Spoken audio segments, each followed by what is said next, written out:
তাণ্ডব দিয়ে রায়হান রাফি সাকিব খানের সাথে প্রতারণা করেছেন এবং সাকিব খানের সাথে প্রতারণা করেছেন। কারণ হচ্ছে তাণ্ডবে রায়হান রাফি এমন কিছু জিনিস তুলে ধরেছেন যেটা সত্যি সত্যি সাকিবিয়ানরা বা বাংলা সিনেমা প্রেমীরা আশাহত হয়েছে।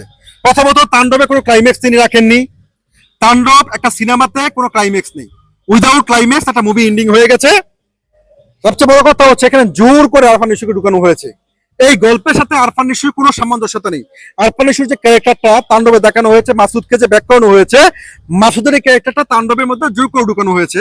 এটা সম্পূর্ণভাবে এই ক্যারেক্টারটা অনুপ্রাণিত হয়েছে বিক্রমের সুরিয়া ক্যারেক্টার থেকে।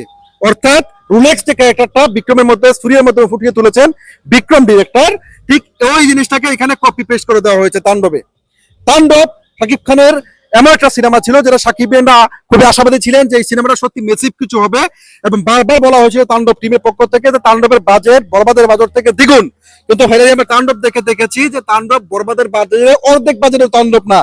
অর্থাৎ এটা সম্পূর্ণভাবে রায়হান রাফি সাকিবিয়ানদের সাথে প্রতারণা করেছেন। আমরা রায়হান রাফিকে বা শাকিব খানকে আমরা চাই আপনারা ক্লিয়ার করুন, আপনারা এমন কিছু সিনেমা বাংলাদেশের মানুষকে উপহার দিন। সিনেমা হলে দর্শক ব্যাক করেছে, আপনারা এভাবে প্রতারিত করলে সিনেমা হল থেকে মানুষ আবার মুখ ফিরে নেবে। সেই সিনেমা হলে আবার সারপোকাই থাকবে, সেই সিনেমা হলে আবার গোয়ালগড়ি রূপান্তরিত হবে। শাকিব খানের ক্যারিয়ার ধ্বংস করতে না চাইলে মেগাস্টার শাকিব খানকে তাণ্ডবের মতো জঘন্য সিনেমা করা থেকে বের হয়ে আসতে হবে। ভালো থাকবেন সবাই।